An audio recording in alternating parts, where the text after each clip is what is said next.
Hey guys, this is Stelly After with Closeout. Today I want to share a little hack of how you as a single founder can create a sales team around you without hiring anyone or paying anyone, even better.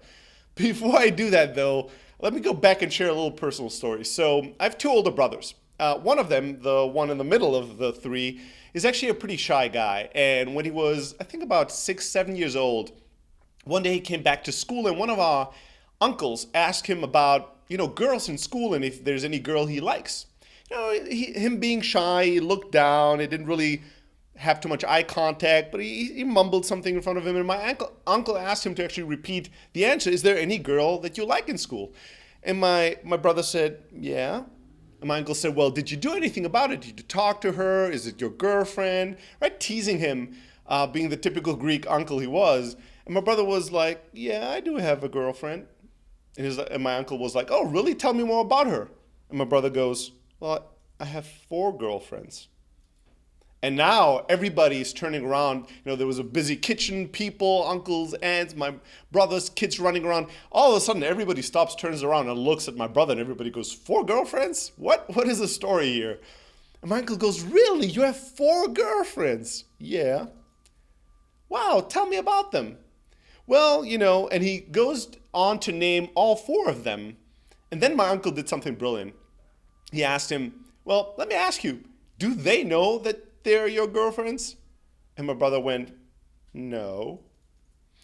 And that's really, I don't know what the moral of that story is, but it relates very much to, you don't always have to tell people that they're part of your team in certain environments. And that's very much true in sales in the very early days as you're building your business and building your company.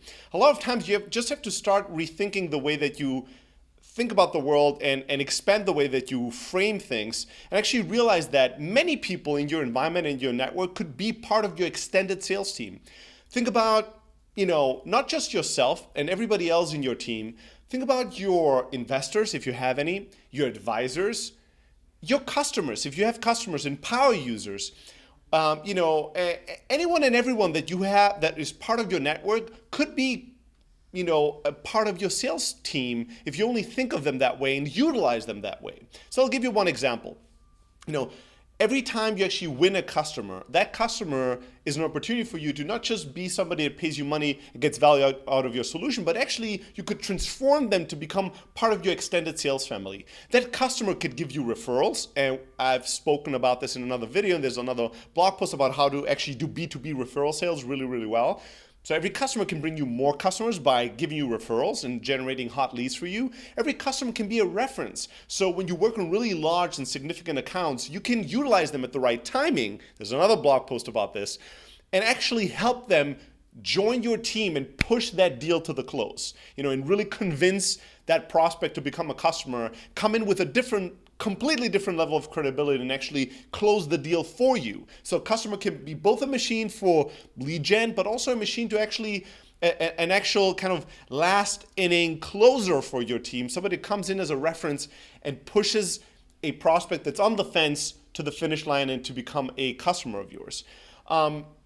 And they can, and that's just one way of how a customer could do these two things. But that's just customers. Investors and advisors could do the same thing. You can ask and generate leads by your advisors and investors, and you can actually utilize them at very hard negotiations or at large teams to come in and lend you some credibility, lend some, depth to your sales process, and bring in a new voice of authority to actually convince and sell and close your prospect on you.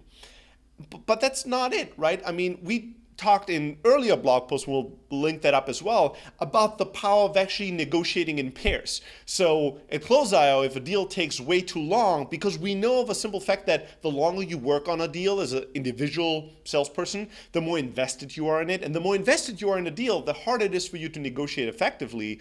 What we do is we'll oftentimes bring in somebody else from the team at the last step of the negotiation, just to bring in a fresh perspective of somebody that's objective, that's not invested in the deal, and doesn't really care if the deal happens or not.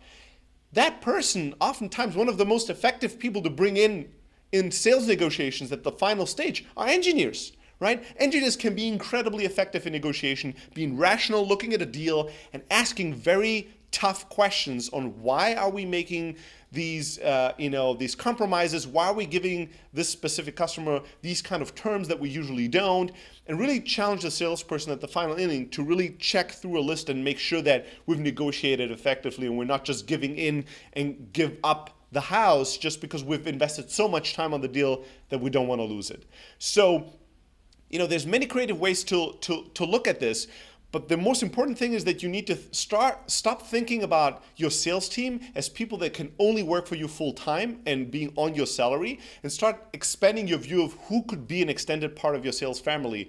And if you don't have the resources, time, and money, start being more resourceful and thinking of your coworkers, your advisors, your investors, your customers, your power users, your friends, all as part of your sales network, all people that can actually generate leads for you, help you close these leads, help you negotiate deals, turn all of them into a powerful sales network. That way you can take the little resources you have and through leverage accomplish a shit ton with it. All right, I hope that tip is really useful. Let me know what you think of this tip as well as all the other ones that we share on YouTube here or on our blog, blog.close.io. And please subscribe if you're watching this video to get more and more of these kind of startup sales and entrepreneurial sales tips right from the Close.io headquarters. All right, thank you so much. Bye-bye.